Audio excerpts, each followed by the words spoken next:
Hey, it's 6 p.m. Let's get started. I always say that I don't like to wait for the late people because you're here, I'm here, everybody's on time, and every minute counts in this class. So obviously, we're doing a test review, and what we're going to cover today is the stuff that is on your licensing exams for both RELNY and the state. Now, you would be surprised how many students I meet who think that you don't have to pass the school test. And I always say, well, if you didn't have to pass it, it wouldn't be called a test. It would be called a practice or an exercise or something like that. To get a New York State real estate salesperson license, you have to pass both the school test and the state test. Yeah, Randy's got it going on. And it doesn't matter which one you do first. You can do them in any order that you like. Now, what I like to do is to first find out if anybody has any particular concerns, like if you brought any questions with you about something that was in your course that you didn't really understand or you had questions about it or something like that. If nobody has questions, I have plenty of material to go through. But I first want to give everybody an opportunity to express themselves. I certainly do. All right. Can you hear me? Yep. Okay, great. Well, I passed the exam. Thank you for your work. That was wonderful. Which one? The school test? The school test. Yeah. And the proctor, the woman at the library that I met, she was just a delight. She found me. I went to go take the test, and she came over and said, "You're Randy, aren't you?" And what's going on here? And she sat me down for the test, and I said, "About how long does it take?" She said, "Pardon me." And she said, "Most people take about 90 minutes." And I finished in about 10 minutes or less. Wow. Because I usually, if I look at a question and I see the answer, I go with my gut.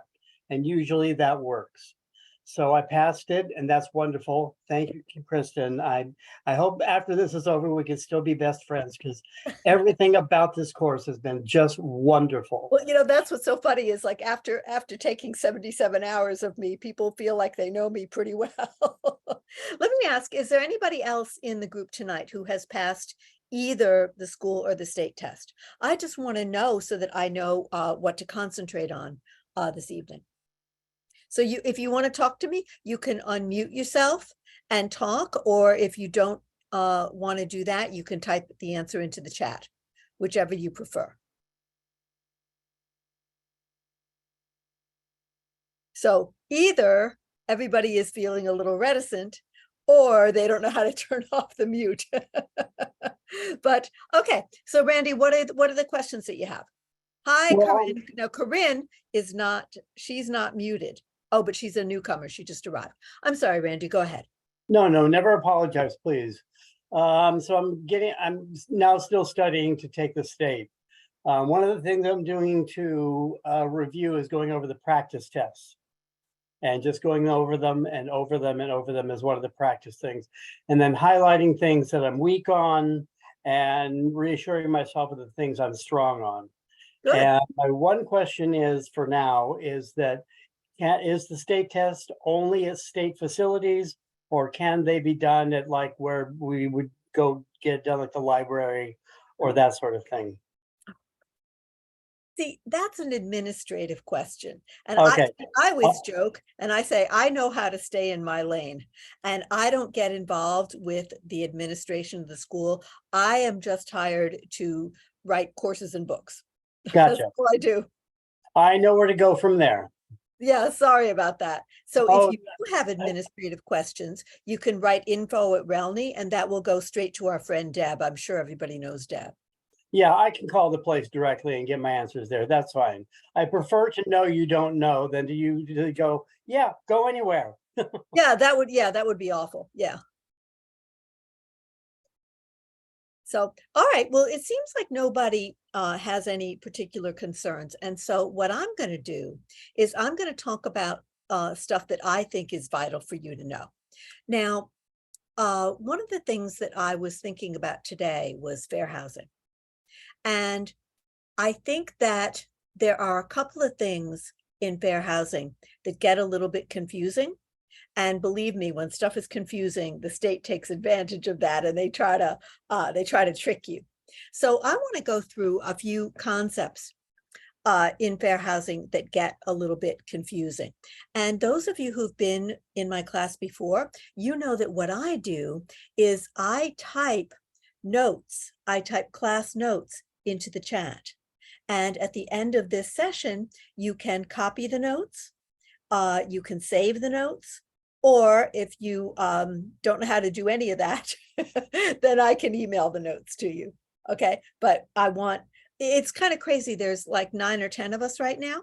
And it's kind of crazy to have 9 or 10 people all writing down the same thing. Why not have me? I happen to be a fast typist. So why not have me write down everything and then everyone will have the accurate notes. All right. So one of the things that they love to ask you about, one of the things that test writers love to ask you about is exceptions and exemptions to fair housing law. And this gets very confusing, and I'll tell you why. Because New York is one of the strictest states in the country with fair housing law. And a lot of our laws in New York State are more strict than federal law. So what happens is you take these courses and you learn about all the exceptions to federal law and all the exemptions to federal law and all this stuff. Then you read about New York State and it's like totally contradictory. And you go like, well, which is it? Right? So that's one of the first things I want to clear up because you will see questions about it. Now, first, I'm going to ask you a question that I think everybody can probably answer. So I'm going to say it and I'm going to type it. If federal, state, and local law do not agree, which law should housing providers, and when I say housing providers, I mean us, brokers and salespersons, landlords, co-op boards, property managers, people who are in charge of providing housing. All right, so we fall into the category of housing provider. Which law should housing providers follow? So if federal, state, and local law do not agree, which law should housing providers follow? Okay, well, I'm going to answer my own question. Okay. Well, I believe the federal law would override. See, that's what you would think, but I'm going to give you an example. New York State has legal protections for marital status and sexual orientation. Federal government doesn't. So which law you're going to follow? I don't know. How about the strictest law? Now, the example that I always give is that one day I was walking my dog in the park off leash. And the Parks Department said that if it's before 9 o'clock in the morning, you're allowed to walk your dog without a leash. So I'm walking my dog without a leash. The Parks Department police go by, they wave at me, what a cute dog. The traffic police go by, they wave at me, what a cute dog. I was actually in Battery Park City. The Battery Park City Authority goes by, what a cute dog. NYPD comes up and gives me a ticket. Do I have to pay the ticket?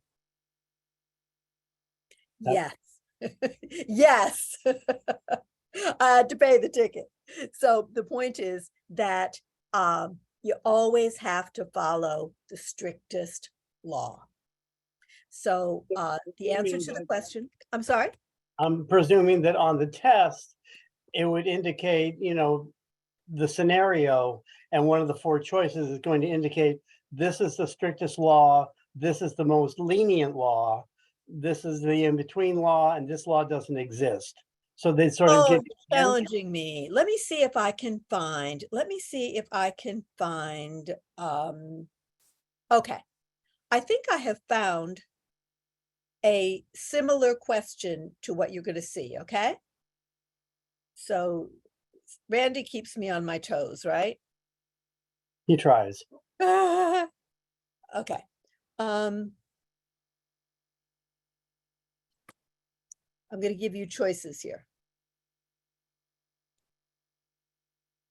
Now, this is not the exact question that's on the test, but it's very similar.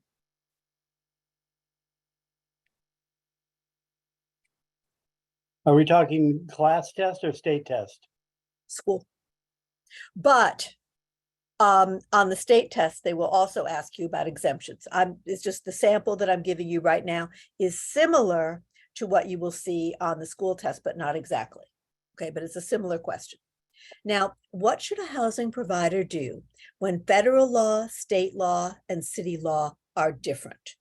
And your choices are A, follow all laws, including the strictest law. B, federal law always prevails. C, always follow local laws, whether they are stricter or less strict than federal and state law. Or D, if the laws conflict, they don't have to be followed. I think the test writer got tired by the time they got to D. So what's the answer? Thank you, Corinne. Answer is A, follow all laws, including the strictest one. Now, if we start analyzing exemptions, now we know what an exemption is. An exemption is an exception to a rule or law. So if we start going over exemptions, I can promise you everybody, including me, will get confused because exemptions to federal law are different than exemptions to state law. And the federal government allows certain exemptions that New York State does not allow. So fortunately, you don't have to know, you don't have to memorize what are the exemptions to federal law or what are the exemptions to state law. You don't have to memorize those. You have to remember the strictest law. And so fortunately, the strictest law in this case is New York State. Now, here's a question that they always have on the state test. And the question is, who is most likely to get an exemption to fair housing law?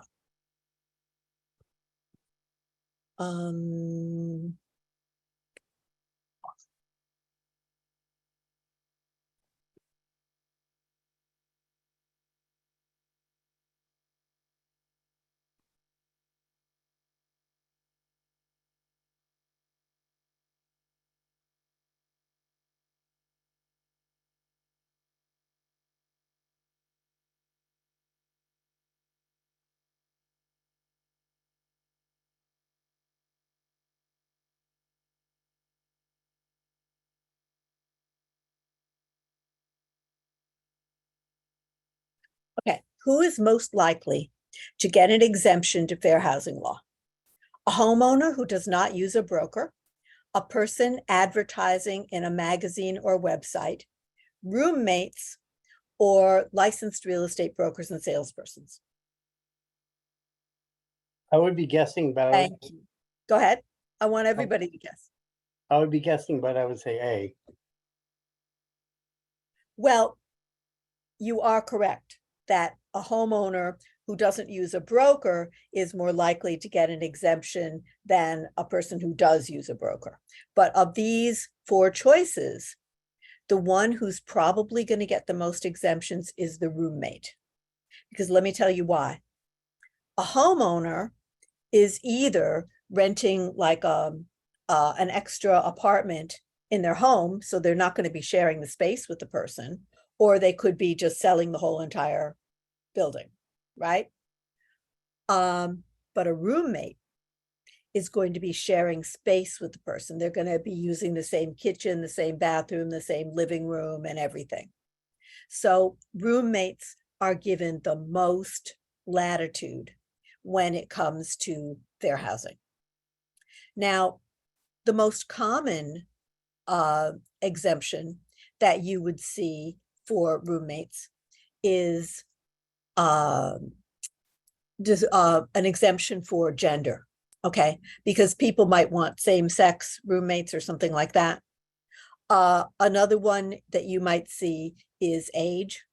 Like a person might say, I'm a senior and I want a senior roommate, or I'm a college student, I want someone who's also a college student, something like that.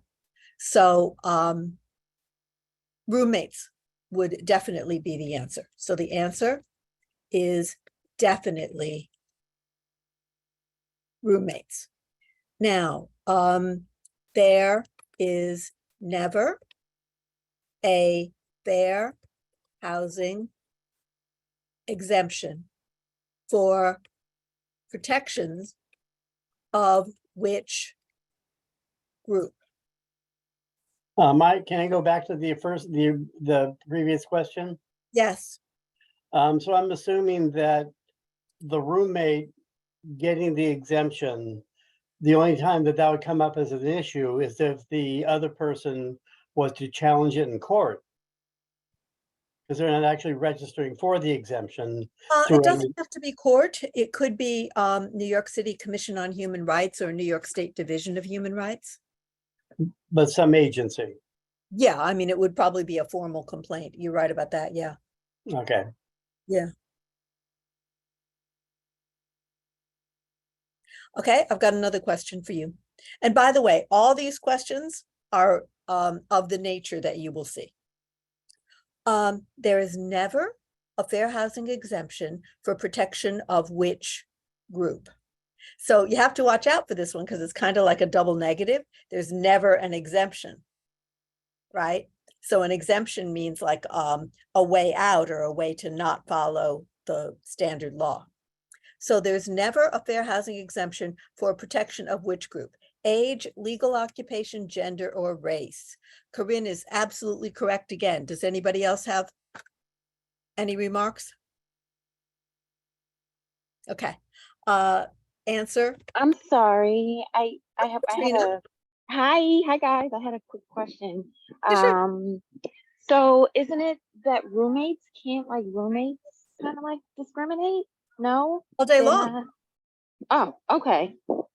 Oh, Day long. sorry. That's is what that it the says. answer? I'm sorry? Was that the answer? Oh. The question that said who is most likely to get an exemption to fair housing law, the answer is definitely roommates. Okay. Okay. Yeah. Although I have to tell you, I'm glad you asked that, Katrina, because I have to tell you a funny story. I'm sorry, just 1 second. I'm just giving you the answer to the last question and then I'll tell you. I wrote Division of Human Rights and I wrote them and I said, I know that New York State allows certain exemptions to fair housing laws. I am aware that roommates are generally allowed to request a roommate of the same gender. Can you please tell me what exemptions to protections for other protected groups roommates would have?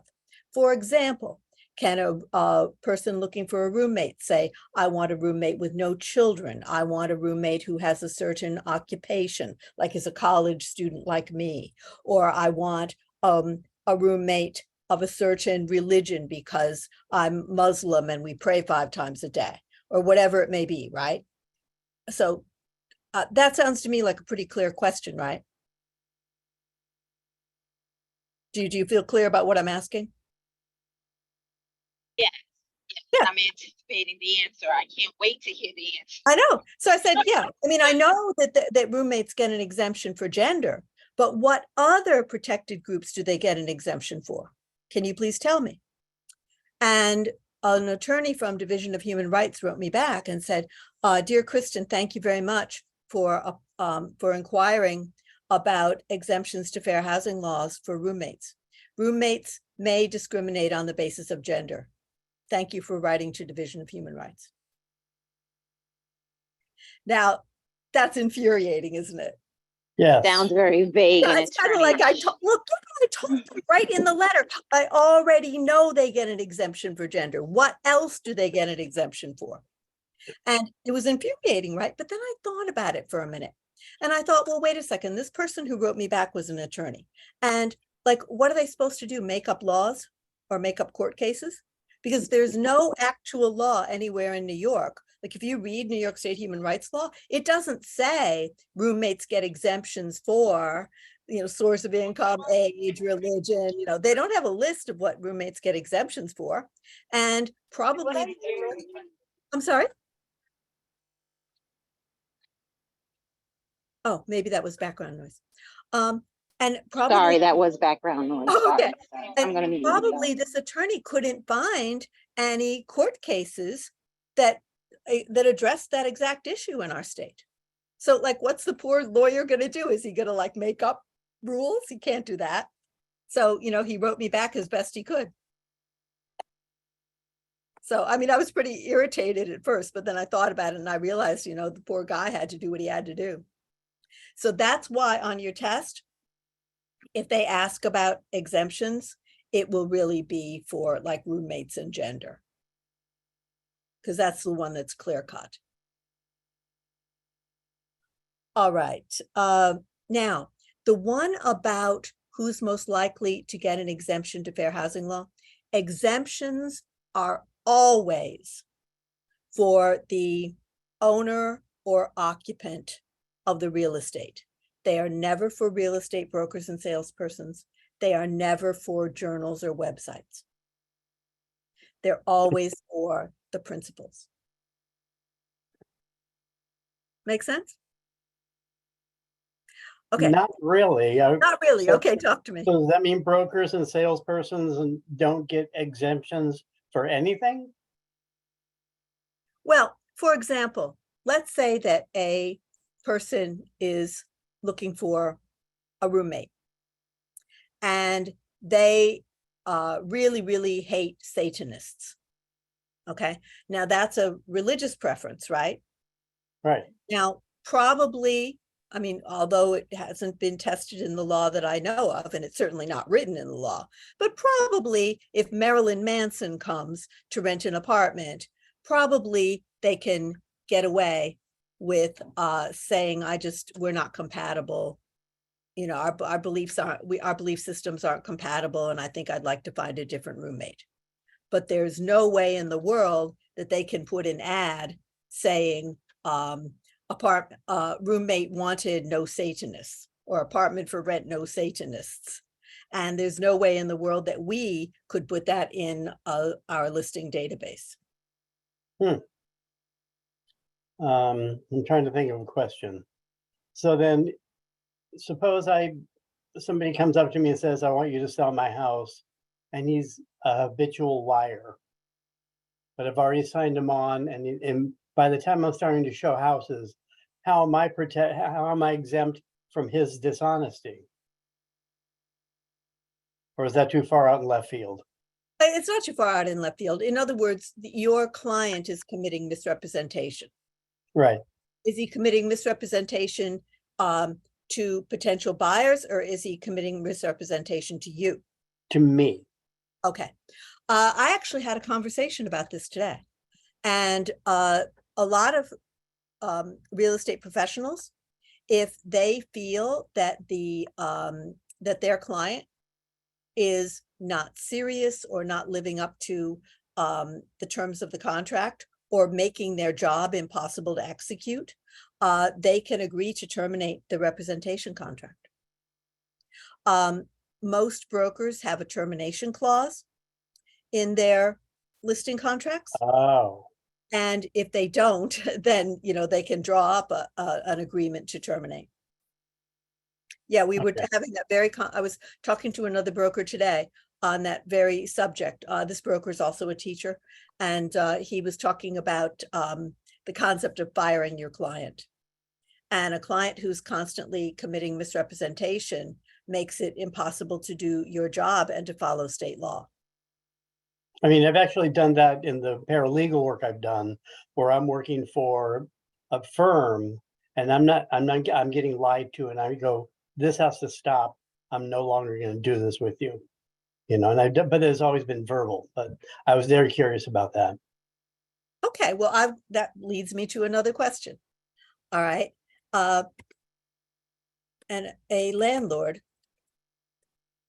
tells Pam never to show apartments to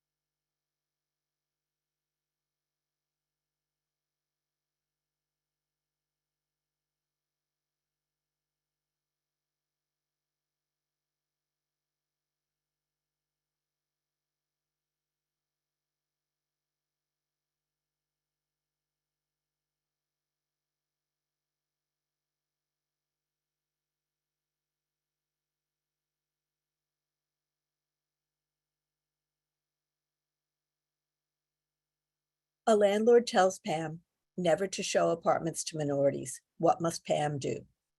A, not take the listing. B, follow his instructions because of the duty of obedience. C, show to everyone, but not let the landlord find out. Or D, tell the landlord that neither of them can break the law. Well, now, yeah, see, Randy revised, because see, that's what happens, unfortunately. That's what happens if you don't read all the choices. You got to be sure to read all the choices, because sometimes, like the last choice might be all of the above or none of the above or something like that. And by the way, just a tip, when test writers say all of the above as one of the choices, or B and C or something like that, or none of these choices, usually that's the right answer.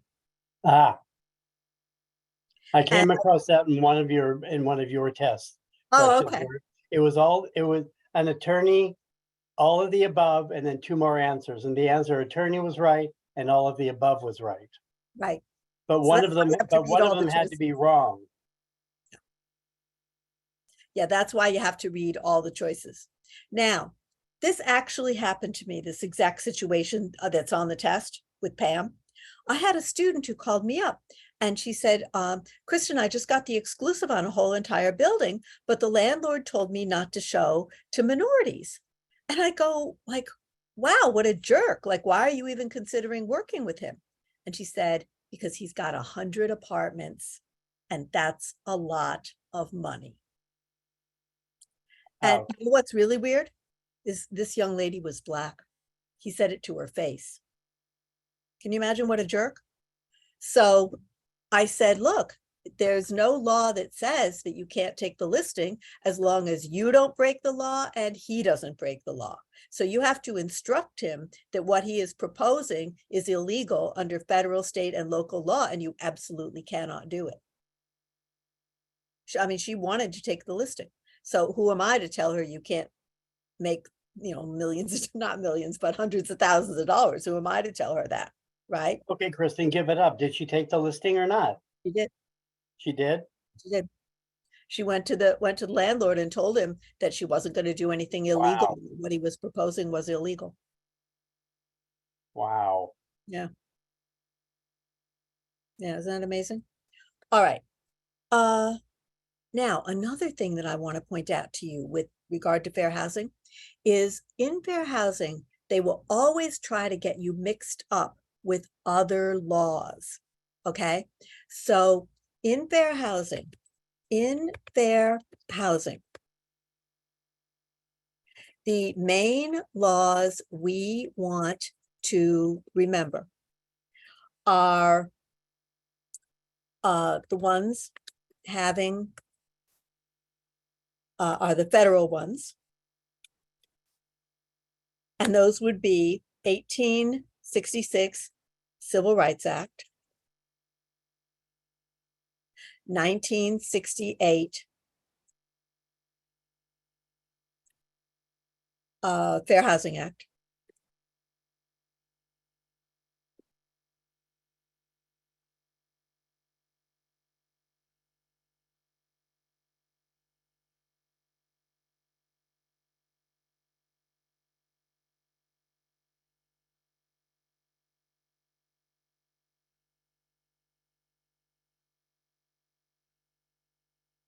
Okay, those are the main laws you want to know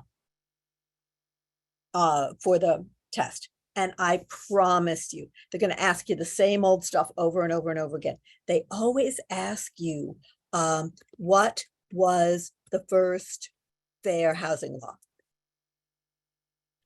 They always ask you that. What was it? The 1886 law. Yeah, 1866. 1866 Civil Rights Act.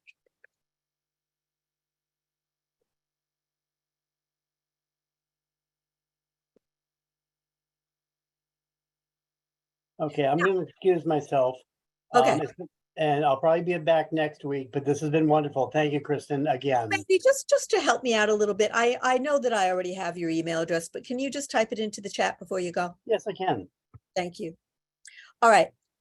Now, I'm going to give you a question that I got wrong. All right. And the question was, which was the first federal law to protect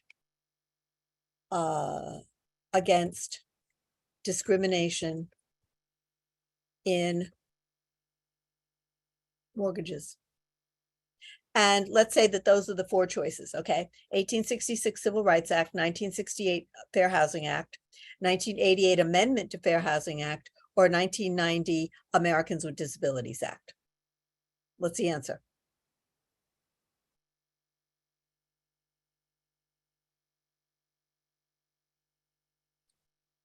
Anybody else got any guesses? Now, I told you I got it wrong, and I'm going to tell you why I got it wrong. I got it wrong.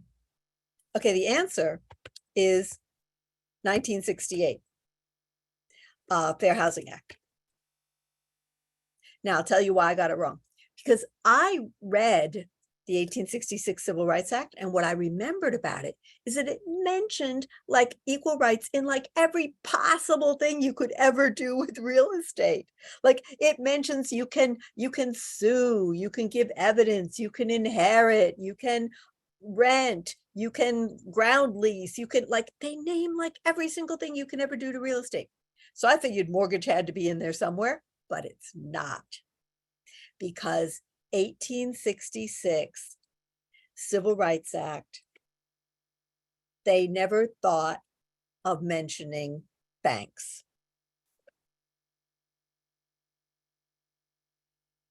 They never thought of it. They didn't think of it till the 60s. So 1968 Fair Housing Act is the first law to protect against mortgage discrimination. Okay, obviously that's on the test. That's a state test. All right, now on the test, they will try to confuse you with other laws. And examples are statute of frauds, Sherman Act,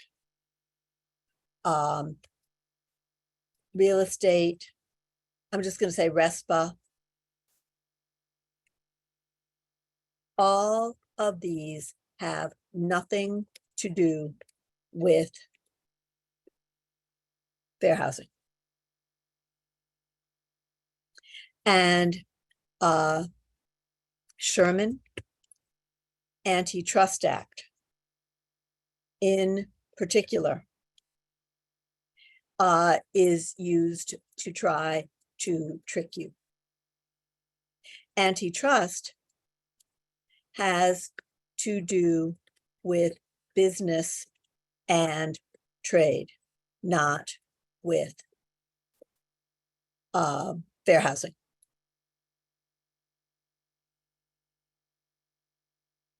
Okay, I'm going to give you a couple of more and then we'll move to a different topic. When I was learning this stuff, I had trouble remembering I had trouble remembering the stuff about the non-solicitation orders and the cease and desist zones. So let me see if I can find a question on that subject. Another tip I'd like to give you while I'm looking for it is that the school test is newer than the state test. So the state test tends to ask you kind of the same old oldie goldie questions. They ask you about race, religion, national origin, disability, family status, stuff like that, that's been around like 50 years. The school test asks you about the newer ones, like they ask you about domestic violence and gender expression and things like that. So the newer stuff tends to be on the school test, and the oldie goldies are on the state test.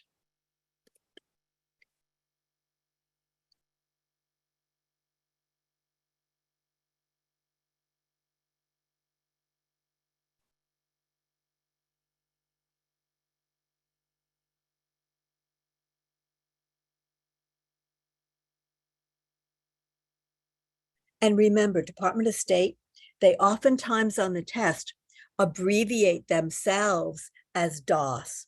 So DOS is Department of State.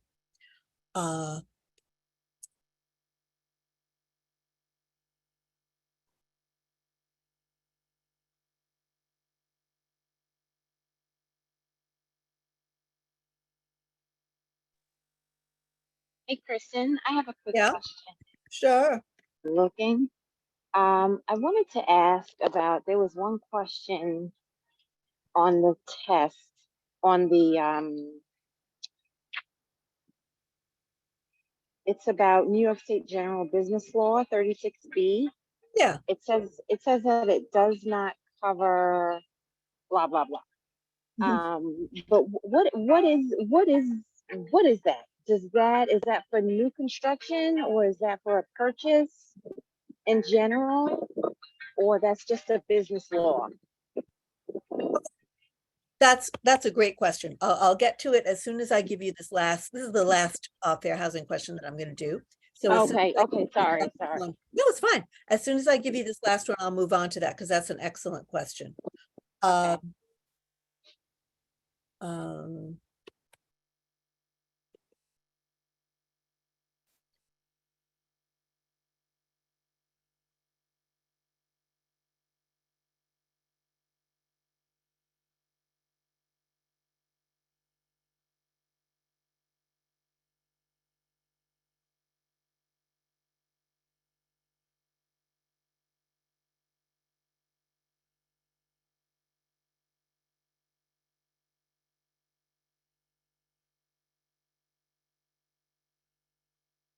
why would DOS issue a non-solicitation order and declare a cease and desist zone? Because more violations occur in that area, because homeowners are being harassed, because brokers are committing misrepresentation, or because there is more government subsidized. Thank you. All right. Corinne is quick with the answers. She's going to be the first one out of the room when it's time to take the test, right? So the answer is that if homeowners are being harassed by real estate agents trying to get them to sell, Department of State can declare a zone where licensees are not allowed to solicit business. Now, interestingly, the harassment does not necessarily have to be fair housing based. Like the Bronx has had tons of non-solicitation zones for quite some time. And the reason why is because like everybody sees the Bronx as like the new frontier of development, and the Bronx is really hot. And so all these buyers are trying to get in there to buy up properties, and there's a lot of competition. And so that would be harassment of owners, not necessarily for fair housing reasons, but for financial reasons. But regardless of why the people are being harassed, they are being harassed. So that's why Department of State declares the zone, the cease and desist zone, and issues an order saying that we are not allowed to go there to try to drum up business. That would be solicitation. All right, now getting back to general business law. General business law. Kristen, I'm sorry, I have a follow-up question to that. Oh, to the non-solicitation? Yes, yes. Oh, go crazy. So what if you wanted to do like a seminar where you're inviting people to come? You couldn't even do something like that. I don't mean like mailers, but just like posting a sign where people can come and potentially get information. Oh, sure. I mean, there's nothing wrong with giving classes or seminars or something. They're talking about writing Mailers. letters to everybody going, you should sell, or knocking on everybody's door, you should sell, or sending email blasts or robocalls to everybody saying, please sell your property. Okay, okay, That's what okay. they're looking for. Ads, hardcore There's ads. nothing Okay, wrong with offering people education. okay. Thank you. Okay, now General Business Law 36B is a state ordered warranty on new construction. And it guarantees against construction problems. Now, you might say, which is kind of what I said, well, wait a second, you can't have a certificate of occupancy for a building unless it passes inspection by Department of Buildings.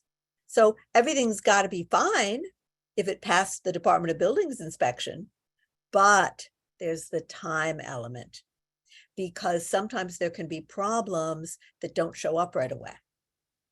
So the warranty covers the property for a few years, not just for the day that the building inspector comes, but for the next few years. So general business law 36B, oops, covers these things. 1 year for workmanship. So workmanship is like, it's like sloppy stuff, like they put the cupboards on backwards or something, which actually happened to me. I got my cupboards replaced and they had the doors swinging in the wrong direction, silly things like that.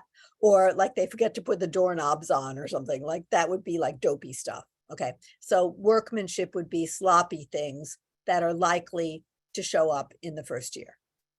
Number 2 years for the trades. And we think of the trades as being electrical, plumbing, HVAC, carpentry. And now, of course, high tech. Like now that we have smart homes and smart offices and things like that, smart buildings and stuff. By the way, this general business law is for home construction. It's not for like commercial construction. All right, so 2 years for the trades and 6 years material defects. Does anybody remember what material defects are? If you don't, I'll tell you. Okay, material defects.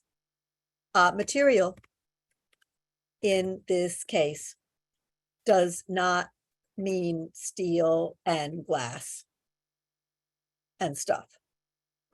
It means important. A defect is a problem. So a material defect is an important problem, like the roof leaks, crack in foundation, windows won't open, flooding.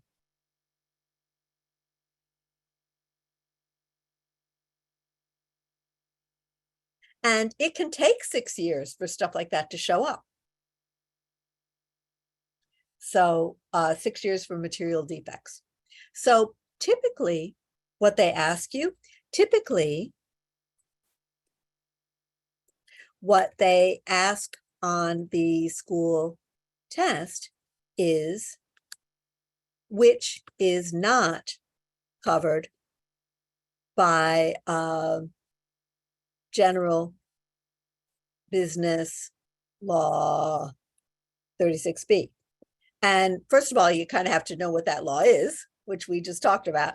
And second of all, like, I'm not expecting you to memorize the workmanship and the trades and the material defects and stuff like that as I do, but you will know that if there's something that's not 1 year, 2 years, or 6 years, it's got to be wrong. If one of the answers is not 1 year, 2 years, or 6 years, it's got to be the one not covered. Okay. What other questions do people have?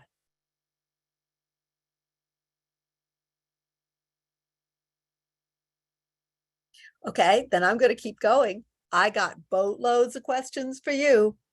And in fact, one of the things that kind of bothers me is there's just never enough time in the world. So let me see what else I can do with you. Students often ask me, what are the most important topics? And I always say that Department of State loves, they love fair housing, and they love agency. So those are the two things that they really concentrate on. The state test does not have very much math. It has maybe like 2 or 3 math questions. Now, I have had students who swear that the state test had no math questions whatsoever, but that's not true. It's just that some of the math questions are so easy that they didn't notice them. Like, I'll give you an example of an easy question that people don't notice is math. All right. Sam and Pam are married. They sell their home for a capital gains profit of $375,000. How much of their capital gains will be taxed on their income tax? Anybody know the answer? 0, right? So like, you didn't have to pull out a calculator for that one. So people say, oh, it's not a math question. Well, it is a math question. I mean, it's got numbers in it, but it was so easy that people don't even think about it. So let me tell you the reason why. The reason the answer is 0 is that federal Taxpayer Protection Act, Section 121, says that if a married couple's capital gains are less than 500,000, they are not taxed.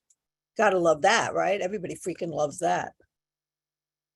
And if owners are single, the capital gains limit is 250,000 per owner. All right, let's see what else we got. Okay, this is a question that I think people have trouble with, and it's not because it's hard, but because the language is so weird. So let's try it. And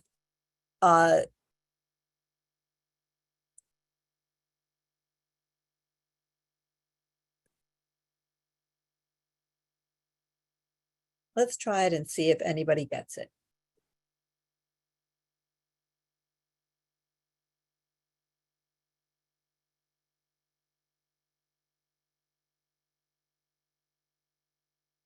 Okay. When real property is owned by two or more unmarried persons, each of whom has an undivided interest transferable to their heirs, it is known as what kind of tenancy? Like, whoa, like I don't even know the answer. And I think that's convoluted. It's just, they use such complicated legalistic language on the state test. That's what you really have to watch out for on the state test. So what kind of tenancy is it? Is it joint, in common, entirety, or severalty?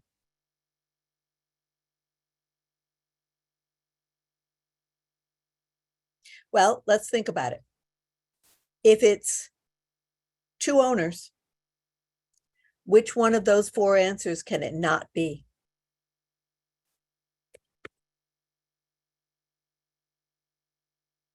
Yes, if it's two owners, it can't be severalty, because severalty means one owner, and they love that on the test.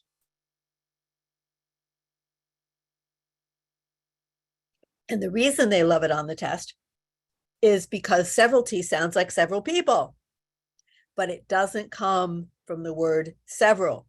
It comes from the word severed, cut off from anybody else. So severalty means ownership is severed or cut off from anyone else. Okay. Now, if they're unmarried, which type of ownership can't it be? And Corinne got the answer before I even finished asking the question. It can't be entirety, which is only for legally married couples. All right. So now we're trying to decide whether it's joint tenants or tenants in common. And by the way, you'll notice that I went out of my way not to say joint tenants or not to say tenants in common, because sometimes people get hooked on that language. And if they see joint without the word tenants, they think it's something different. Okay. And it's not. So sometimes I say it all different ways. So thank you. Jennifer has pointed out that if the property is transferable to their heirs when they die, it can't be joint, because the main difference between joint and in common is that in joint tenancy, if one owner dies, the other owner automatically inherits. Now, let me explain what I mean by that. What do I mean by automatic? Okay.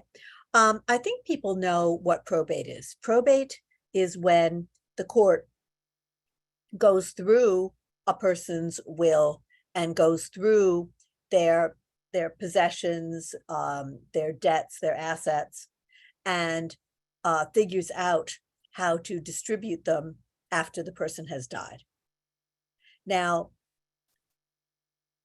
if I own real estate with somebody else, when I die, before they go to probate, the judge is going to look at the deed. And if I own it as joint tenants with somebody else, he's going to say, well, the co-owner inherits. We don't even have to go to probate. All right. Or if I own it in entirety with a spouse, the judge doesn't even have to go to probate. The judge just looks at the deed. Oh, give it to Kristen's spouse. All right. So that's what we mean by automatic. When we say automatic means that after the person dies, the judge just has to look at the deed and give the real estate to the co-owner. All right. Now, let's say that I own real estate with my sister and we own it as tenants in common. If I die, she doesn't get the real estate automatically because I can write a will and say, I want the real estate to go to my friend Sam.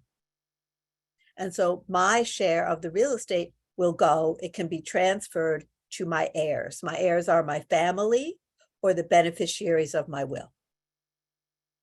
So I think that's a really complicated question, but now everybody's got the answer, right? Now, I want to stop my little self. People are so quiet this evening. Are we going in the right direction? You want me to just keep firing questions at you? Is there anything that you would prefer me to be talking about? I'm here taking it all in. Fire away, bombs right. away over there. Bombs away. All right. Yes, definitely. Okay, here's another one.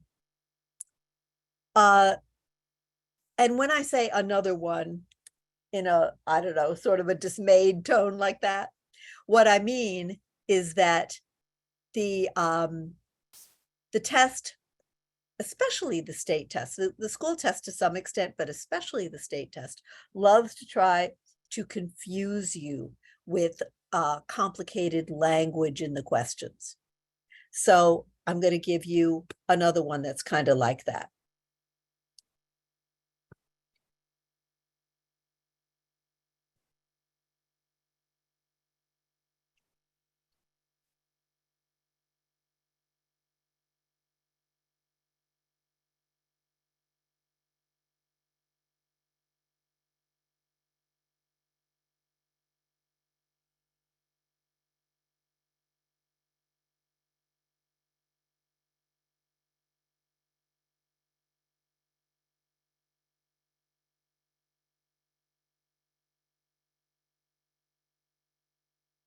Which is the highest type of real estate ownership estate?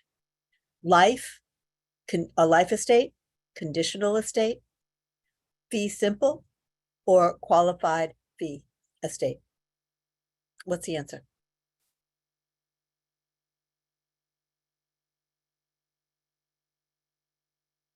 See, I always make sure when I do a review session to mention this stuff because a lot of people find this stuff kind of confusing. So let's go through it. Now, freehold means you own, and leasehold means you lease. Okay, there's 4 basic kinds of leasehold, but we're not going to talk about those right now.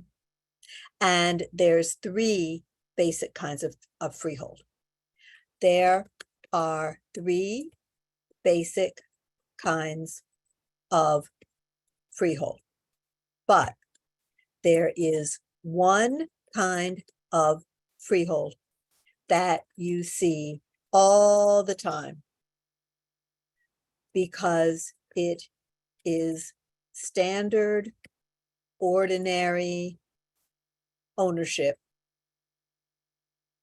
in the US. And that is fee simple. Fee simple is the most common and complete form of freehold. It is also the simplest.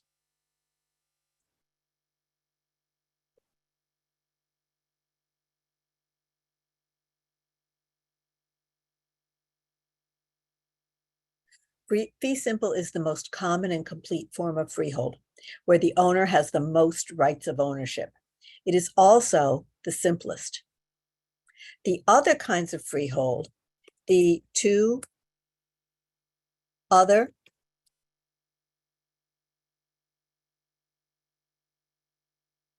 kinds of freehold are much, much more rare. They are called lesser estates because the owner has less legal rights over the real estate. So the two other kinds of freehold are much, much more rare. And see, that's kind of hard for me because, hang on, I'm just going to check something for a second. What I'm going to do is I'm going to check our textbook, because what most textbooks do is they talk about fee simple. And they have like one little, here's a textbook for our course. I think a lot of people have it, you know, it's got me on it. So anyway, most books, they talk about fee simple and they do one short little paragraph. And then they go on and on and on for pages and pages and pages about all this other stuff that like never happens. And so what I tried to do when I wrote this book is I went out of my way when I was talking about like fee simple and life estate and stuff like that. I went out of my way to give like equal time to all of the different forms of ownership, because otherwise, well, I'm not going to take your time with it right now, but I just gave like the same amount of space to the life estate as I did to the conditional or the qualified. Because the problem is that when you devote pages and pages and pages of ink to this stuff that's unusual, people get the impression that that's the standard and that's what they need to know. So I went out of my way to spend a lot of time talking about fee simple. Now, let's look at the other ones, okay? So qualified and conditional are the same.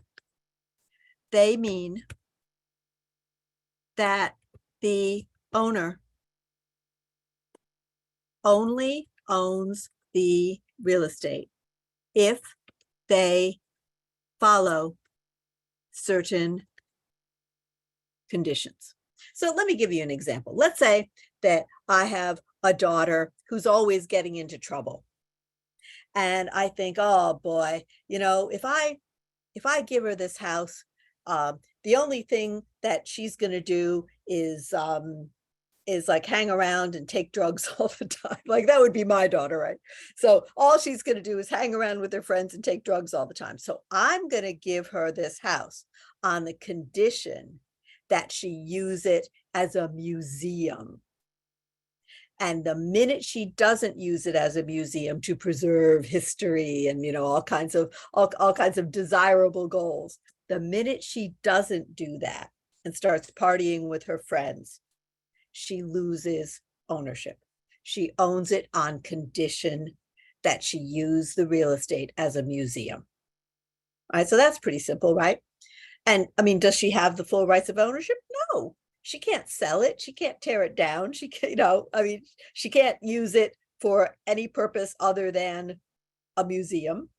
So she doesn't have the full rights of ownership. And then the third kind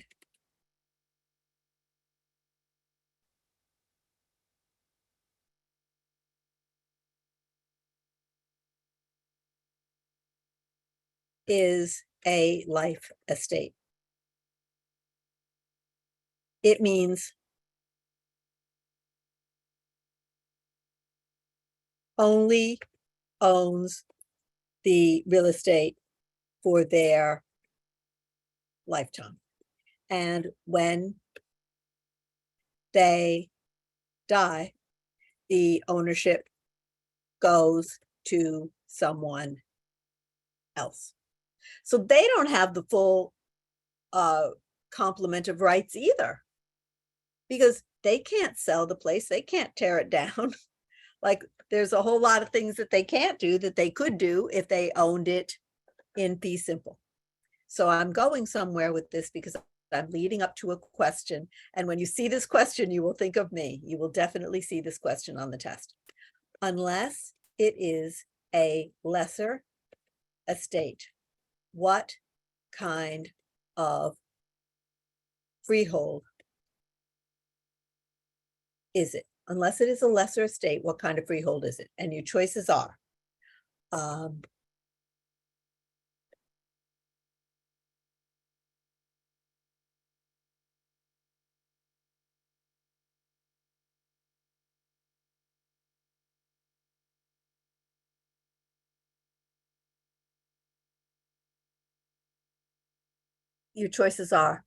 life estate, conditional, ground lease, or fee simple.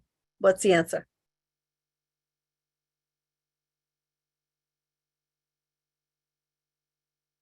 Yay. Fee simple is the answer.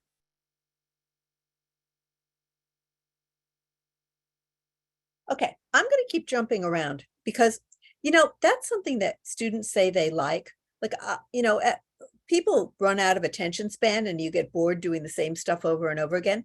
So I try to jump around from topic to topic. Hey, sorry, I have to run. Can I put my email in here? And you Please could email do. me? All right, thank you. Ooh, okay, you're going to leave us. All right. Don't worry, I promise to send you the whole transcript. Great, thanks.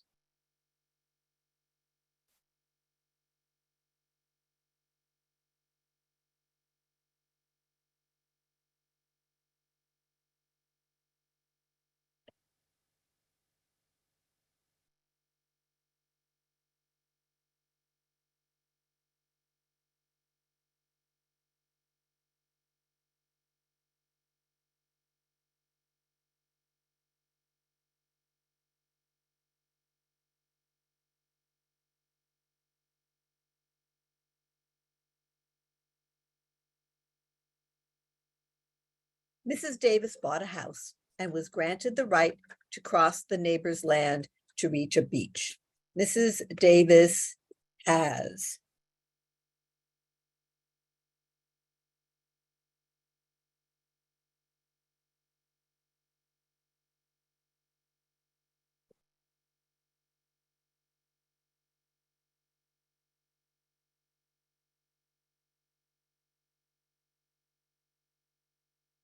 Oh, somebody else is leaving us too? Or you're just putting your, putting your email address there for later? Okay, yes. Okay, the answer is definitely easement appurtenant, because an easement means, okay, good. I don't want you to leave, that's all.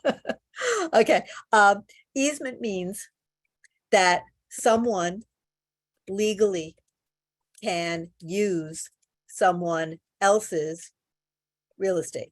So in this case, Mrs. Davis is tromping over the neighbor's property to get to the beach. So she definitely has an easement. And the question is, which kind of easement does she have?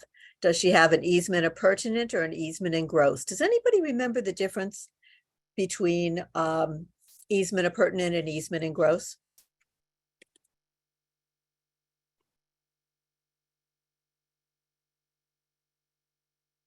Well, I'm oversimplifying a little bit, but the main way to remember it is that in gross is almost always the government or the utility. All right, so for example, if Con Ed wants to chop, if they want to come onto my property and chop my tree because my tree is interfering with the power lines, can they do that? Yeah, yes, they can, because the utility has an easement in gross to use everybody's real estate in the whole freaking city. All right, so the government or the utility is almost always in gross. Now, a variance is a zoning change, which doesn't sound like Mrs. Davis has. Anybody remember what an encroachment is?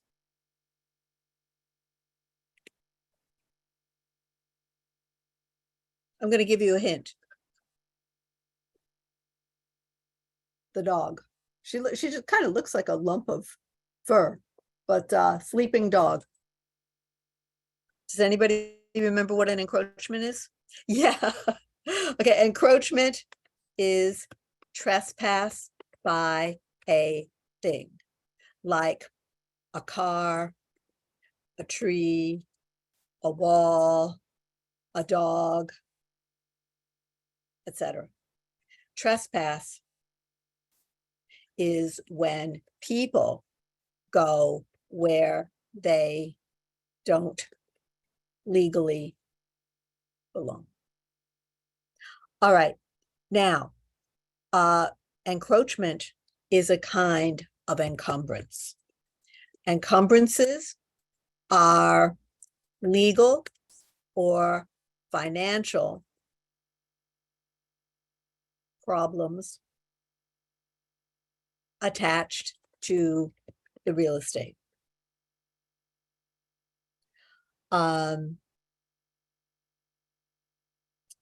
We call them baggage because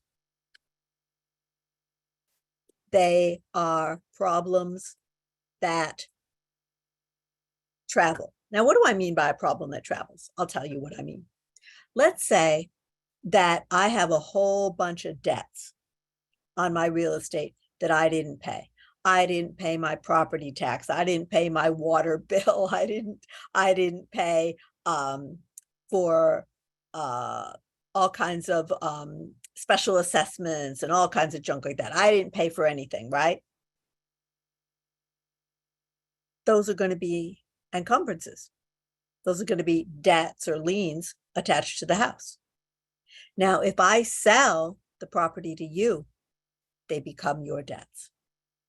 They become your encumbrances because they don't have my name on them. They have the address of the property on them. And so whoever owns the property, it becomes their legal and financial problems. The legal and financial problems are not attached to the person. They are attached to the property. So encumbrances are not attached to a specific person, but to the property. So whoever owns the property gets stuck with all the baggage. Okay, got it. Kristen, I have a scenario that I would like to conjure up.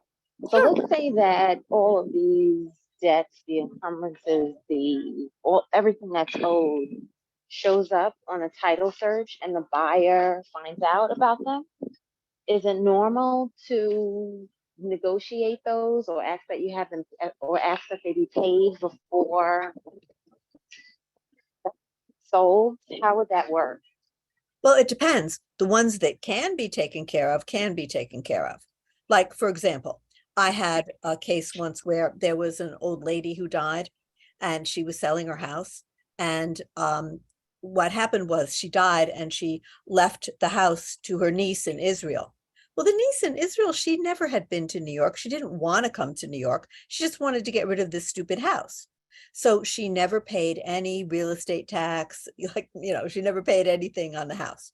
So when it was time to sell, the attorneys got together and the buyer's attorney demanded, we're not buying this house with tax liens on it. So the seller's attorney agreed, we're paying off any unpaid liens. So if the encumbrances can be fixed, usually they're fixed. But sometimes you have encumbrances that can't be fixed. Like, for example, if you've got Mrs. Davis crossing to go to the beach every day, like, I don't know how you might have a lot of trouble getting rid of Mrs. Davis. She might really legally have a valid easement and the judge might refuse to remove it. So some encumbrances can be removed and other encumbrances can't be. So generally speaking, people try to remove encumbrances because people want to have sellers and buyers prefer to have what is called marketable title. That means easy to sell. And it's easy to sell if it has very few or no encumbrances. Okay, so yeah, you try to get rid of encumbrances, but you can't always. Like, I'll give you a really good real life example of encumbrances. Back in the days when New York State used to allow hydrofracking for underground natural gas, a lot of people sold or leased their drilling rights. So if I went upstate and I wanted to buy a farm, I might find out that the person who's selling the farm to me, that they no longer own the land that the farm is sitting on. Or I might find out that they own the land, but that the energy company has the right to use it. So there were a lot of cases like that in upstate New York, where people would sell rights or sell physical parts of the land, or give long-term leases or options or easements. And so there were lots of legal complications with that. And I would call those encumbrances that are very, very hard to get rid of, especially if you're with, some huge energy company like Continental, Okay, what else have we got?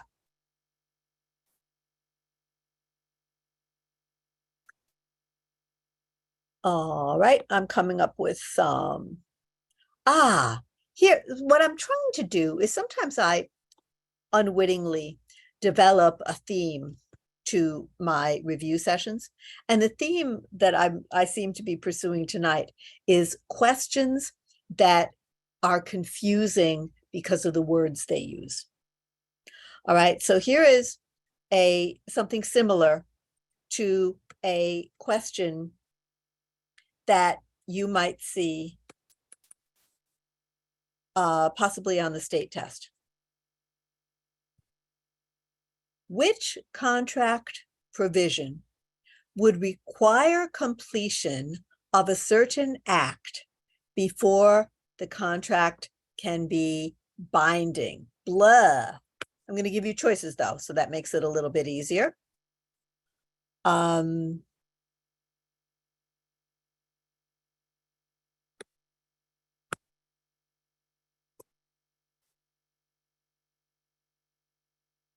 Covenant, concession, contingency, or consideration.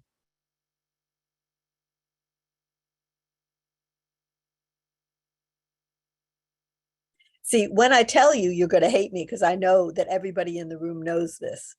It's just that the way they ask the question is so weird. So they're saying here, what would require something to happen? What do you put in a contract that says if this doesn't happen, the contract can't go through? What do you call that? Thank you. See, it was funny because when you read it, you go, huh? But then if somebody says it to you in plain logical English, then you know the answer. So it's kind of like what I was saying a minute ago. I know you're going to hate me when I tell you the answer because I know you know the answer. So let's look at this for a second. So the most, all right, a contingency means that if something doesn't happen, the contract can be canceled and does not have to be binding. Okay, so the most common contingencies,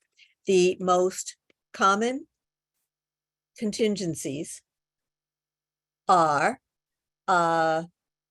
if one, if bank won't give buyer a mortgage, or two, if home inspector doesn't give the property a passing grade. Okay, so the most common contingencies are if the bank won't give the buyer a mortgage, or if the home inspector doesn't give the property a passing grade. So if the bank won't give the buyer a mortgage, the buyer is allowed to cancel the contract and get their deposit back. So let's look at that. Which, in terms of the question, which contract provision would require the completion of a certain act before the contract would be binding? Which contract provision would require that the bank does give the buyer a mortgage before the contract can be binding? Well, now you know it's a mortgage contingency, right? Or try the other one. Which contract provision would require that home inspector passes the house before the contract can be binding? So it's a contingency. By the way, when we were doing the fair housing, when you did the fair housing course, one of the fair housing cases that we studied involved a contingency, because there was a guy who was, this is back in 1917, okay, but there was a buyer who was a lawyer, and he was also a Black guy. And he was concerned, he wanted to, he was buying a lot and he wanted to build on it. And he was concerned that the local laws might not let him buy in that area because of what are now like completely unconstitutional, like, you know, horribly discriminatory laws. But at the time, they were laws on the books in his town. So he said, if the local government prohibits me from building on this land, I get to drop the deal. So he had a contingency for a force of local law. And sure enough, the city came in and told him that he could not build there in that neighborhood because of segregation laws. And so he got out of the deal with his contingency. And the seller sued him and goes, I still want you to buy it. I don't care about the laws. And the case went all the way to the Supreme Court, and it was found unconstitutional to segregate neighborhoods. So that was Buchanan and versus Worley. That was one of the Supreme Court cases that we did involving a contingency, because the buyer was smart enough to be a lawyer, and he was smart enough to put a contingency in to protect himself. All right, you can tell I find this stuff really interesting. You probably do too.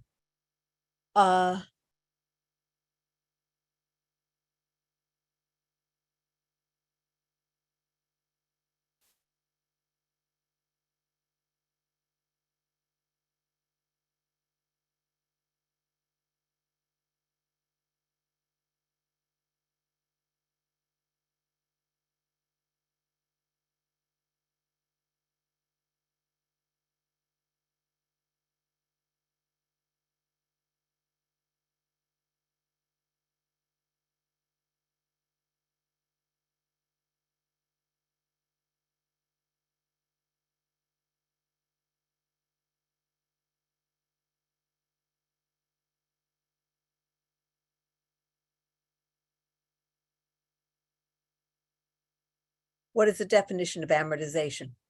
Insurance actuary tables, regular principal and interest payments on a mortgage, points, or not ED, I meant, co-ownership.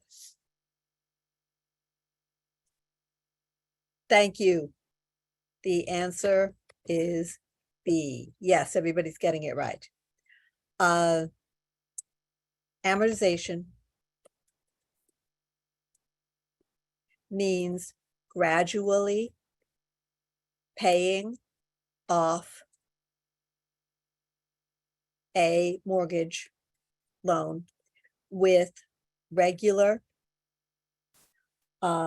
installments of principal and interest. I think people are going to do well. I mean, people seem to be getting the answers right on this.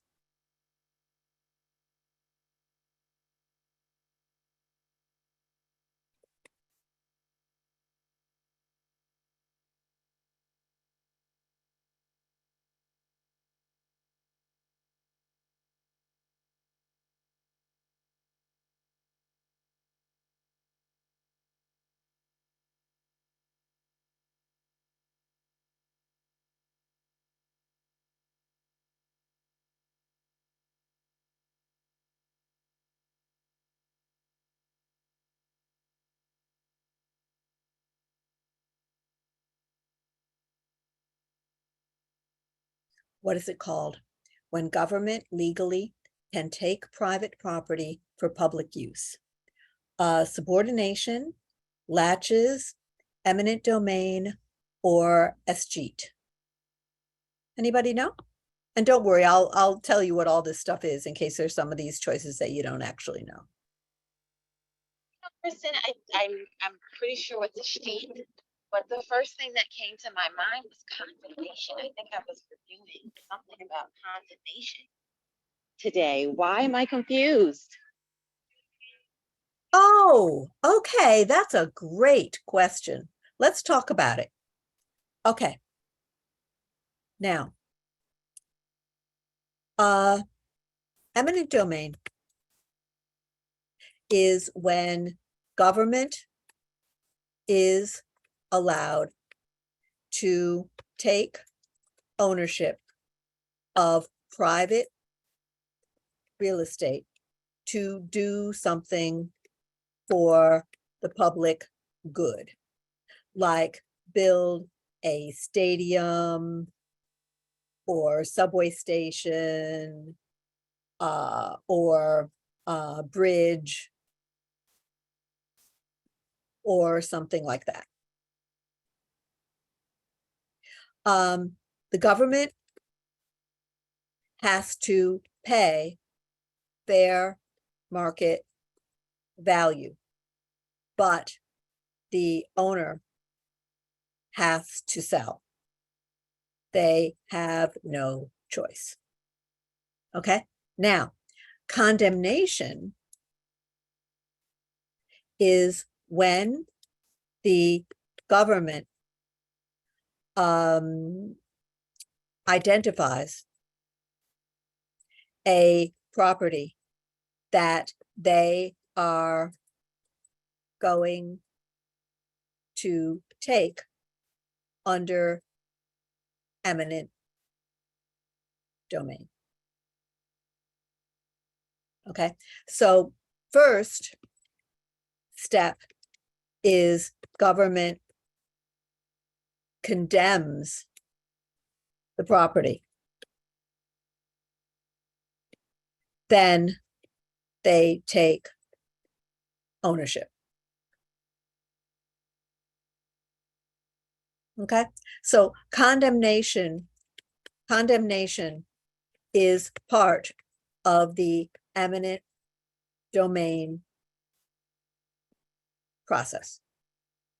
Now, on the test, on both the school and the state test, they are always trying to confuse you about the difference between escheat, and eminent domain. I always say in eminent domain, nobody dies. Okay. Escheat is when a person, well, I should say an owner, is when an owner dies with no will and no heirs. And of course, heirs would be family to inherit, right?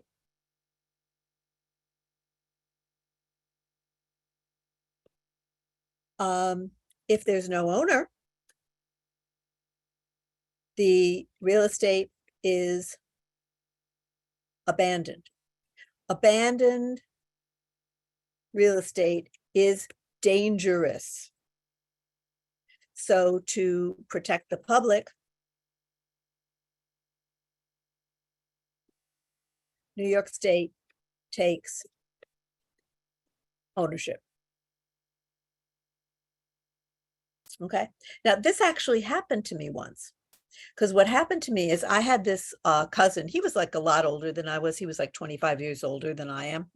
And believe it or not, he was sort of like, I mean, nowadays they probably would diagnose him as autistic or something, but he was extremely smart, but he wasn't very good at functioning in the real world. So he was like, I think he was the sixth or seventh top chess player in the United States.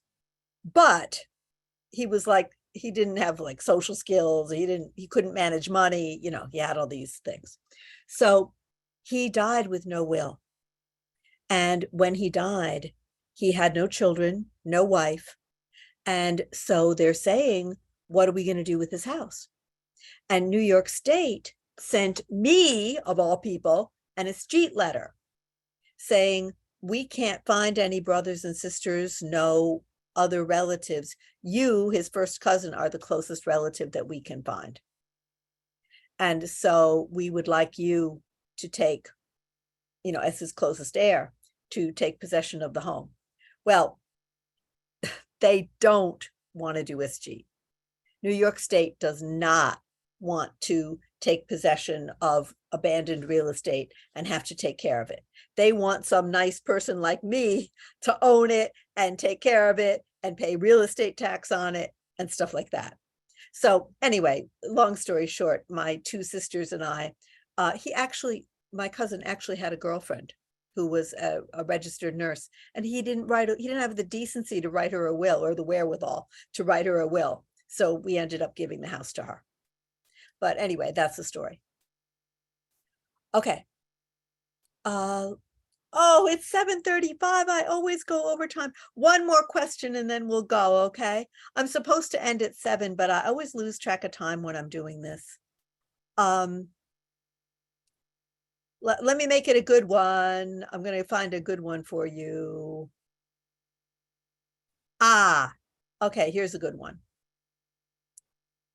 By the way, on the test, the state test especially, not really the school test, but the state test, they never go like, what is something or what's it called? They always go, what's it known as?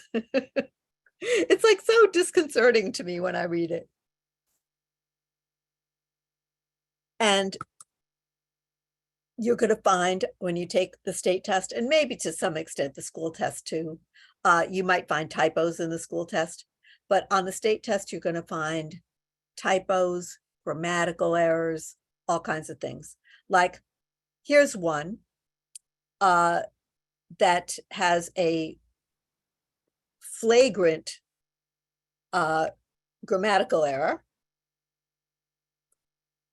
You'll see it right away when I show it to you. What are the allocation of certain closing costs? They mean, what is the allocation? Allocation is a singular noun. So anyway, what is the allocation of certain closing costs, such as taxes and fuel, between buyers and sellers at a closing known as? All right, and I'm going to give you choices. And the choices are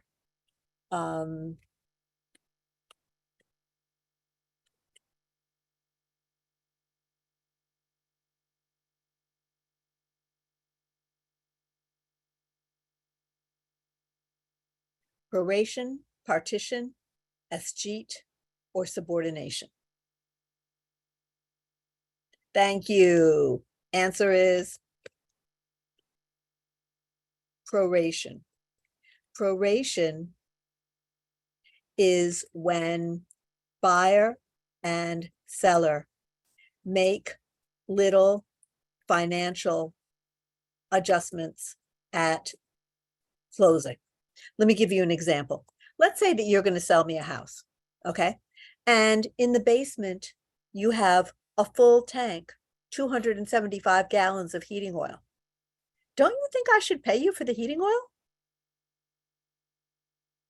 Yeah. So that would be a proration. At the closing, I'm going to write you a check for the heating oil. What if you have already paid the real estate tax? Shouldn't I pay you for the real estate tax in the time that I'm going to live in the house that you already paid for? Yeah.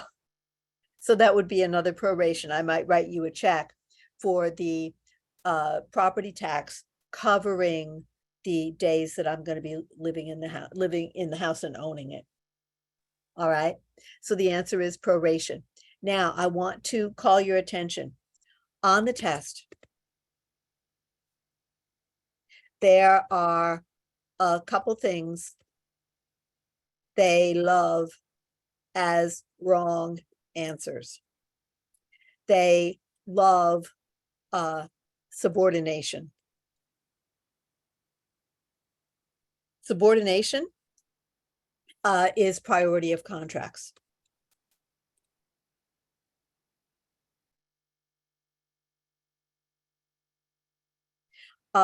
Subordination is like never the right answer. So don't choose it. All right. But I'll tell you what subordination is. What if I have 3 mortgages? I have 3 mortgage contracts. How do I know which mortgage contract takes priority? Because of the process of subordination. All right. So subordination is priority of contracts. Another wrong answer they love is the wraparound mortgage. Okay. It's extremely rare. And most teachers don't even talk about it because it's usually a wrong choice. Okay, what a wraparound is if I sell real estate to you, but instead of me closing out my old mortgage, I keep my old mortgage, and every month you pay the mortgage to me and I pay it to the bank. And I make a little profit in the middle. That's what a wraparound is. All right, I have the time as 7:40. I hate to leave you. Anybody have any last questions before we have to wrap it up? One last thing to mention, another just typo that's in the test. It is the oil tank question. How many gallons does the oil tank have to be under if it doesn't need, I think it's like a permit? Are you talking about the school test or the state test? The school test. And it always says $1,100. There's a dollar sign and a comma. Sneaky, sneaky. Oh, that's terrible. Oh That's my, terrible. it's awful. Yeah. But you know, I've seen it several times that I know. 1,100 gallons is the answer. Yeah. But it says $1,100. Dollar sign 1,100 is what it says. You know what I think that is? I think that's just coding in Excel.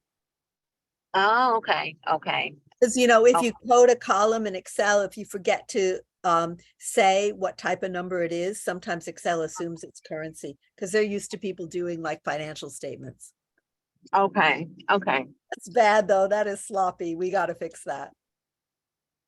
Okay. Now, the school asked me to tell people that if you like our school, like this school, I got to tell you, this is the best. I've taught for dozens of schools. This is the best school that I've ever seen. And so I would like to help out the school if I can. And they said that if you like this school, if you would be kind enough to go to Facebook and say something nice about the school. Because would you believe this school is not even a year old yet? It isn't even 1 year old, and already they're, I mean, in my opinion, they're light years ahead of the other schools that I've taught for, or do still teach for, so. Okay, now the last thing I want to say is if people would like me to send them the transcript of this session, I would be delighted to, but you got to give me your email address now or forever hold your peace. And I'm sorry to be so strict about it, but it has to be now, because the only people that I will send the transcript to is people who were actually here with me in the class tonight. I'm not sending it to people, you know, who didn't pay their tuition or didn't attend the class or something. I'm only sending it to those of us who were together tonight. So yeah, you're welcome to put your email address in, and I will be happy to send it to you. All right, now if people are going to attend next week, I can always come up with an unlimited amount of material to talk about. But if you have any specific questions, I always give your questions and concerns top priority. So if you would like to jot down anything that you're confused about or you think was unclear in the course or that you've always wondered, you're welcome to bring it along, and we'll prioritize that next week. Okay, everybody happy? Yes, thank you so much, Kristen. This has been great and amazing. Thank you. Always wonderful. Good. Okay, what I'm going to do is I'm going to turn off my camera and my microphone, but I'm going to leave Zoom on for a couple of more minutes.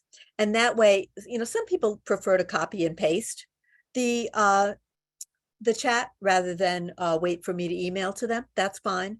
Or if you didn't get a chance to type your email address in, you'll have time to do that. I don't like people to feel like they're rushed, you know. So I'll leave the Zoom on for, I don't know, another 5 minutes. And I'm going to turn off my camera and start taking care of business. All right, so thank you, everybody. Thank you. Bye-bye.